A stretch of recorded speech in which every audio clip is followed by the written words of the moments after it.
Alors, me revoilà avec vous aujourd'hui pour vous présenter plusieurs recettes. Je vais vous présenter déjà en premier lieu mes pâtes aux lentilles corail et aux légumes. Alors, pour une version plus light, vous pouvez faire juste les légumes en curry avec les crevettes sans les pâtes. Et pour une version plus protéinée et plus énergétique, avec les pâtes aux lentilles corail, puisque c'est des pâtes aux légumes secs, donc c'est très protéiné. Voilà, donc je vais vous montrer comment on fait. Donc déjà, dans un premier temps, je prends une poêle et je mets un peu de matière grasse, donc un peu d'huile d'olive, et je fais revenir mes épices, c'est-à-dire pour moi un peu de gingembre et du curry, jusqu'à justement que ça revienne un peu. Et ensuite, je rajoute le lait de coco, la sauce soja, et j'attends que la sauce justement épaississe. Pendant ce temps, je fais chauffer mes légumes dans une poêle.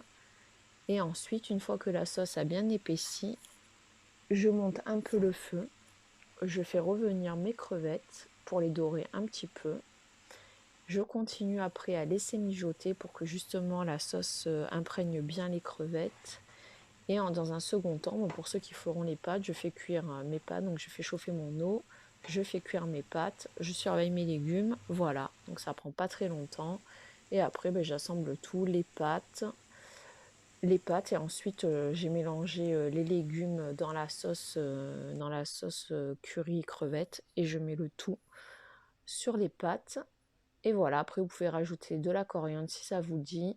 Moi personnellement je n'en mets pas et c'est délicieux. L'avantage c'est que c'est très rassasiant, un indice glycémique bas pour ceux qui ne mettront pas de féculents, mais sachant que si vous mettez des féculents, vous allez avoir un plat très protéiné qui vous tiendra un long moment et en plus qui est très réconfortant. En général, quand j'en fais, ça me fait au moins 2 repas, ce qui est quand même pas mal. Voilà, j'espère que ce plat vous plaira. On va passer au second repas, donc c'est des pancakes à la banane. Donc pour cela, j'utilise des flocons d'avoine, du lait. Après, vous prenez le lait que vous avez. En l'occurrence, moi j'avais du lait d'avoine, mais vous pouvez prendre du lait de soja, du lait d'amande, de noisette, de riz, du lait normal, du lait de vache. Prenez ce que vous avez.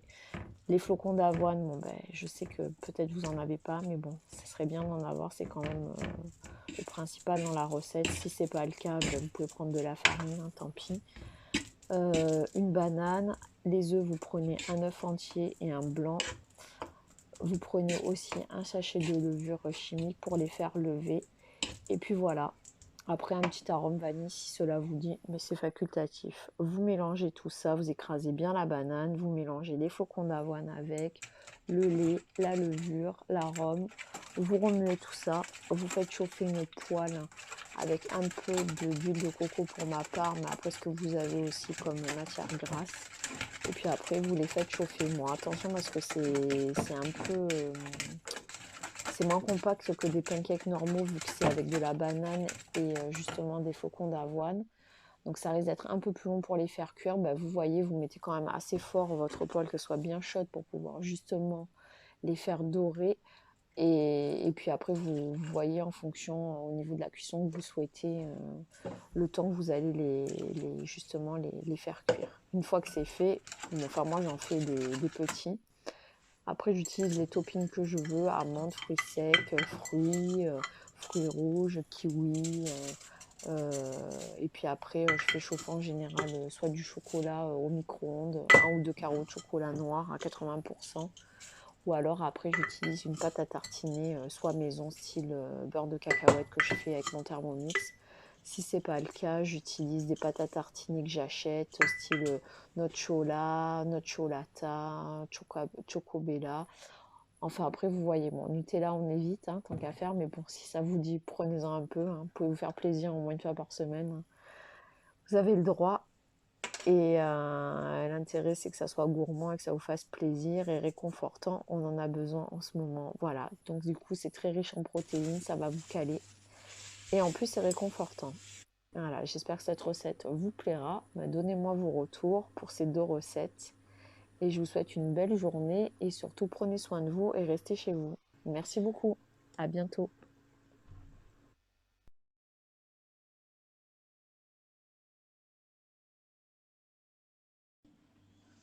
Et voilà une autre de mes recettes, donc les frites de patates douces avec le poulet et ses épices cuits au four et une petite salade verte. Donc pour les frites, vous les mélangez avec un blanc d'œuf, des épices, 3 cuillères à soupe d'huile d'olive.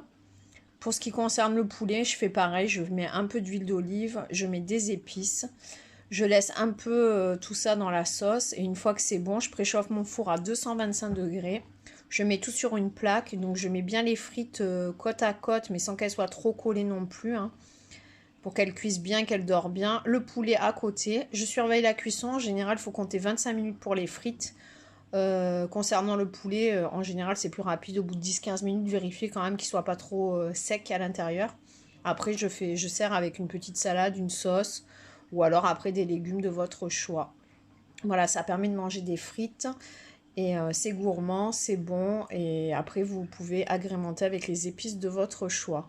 Donc celle-là de recette, je vous la montre pas en action, mais je vous la montre telle quelle. Ça fait partie de mes recettes que je fais régulièrement. J'espère qu'elle vous plaira également. Merci de me dire en commentaire ce que vous aimez, ce que vous allez faire, ce que vous faites déjà comme recette. Et abonnez-vous à ma chaîne et surtout restez chez vous et à bientôt. Merci.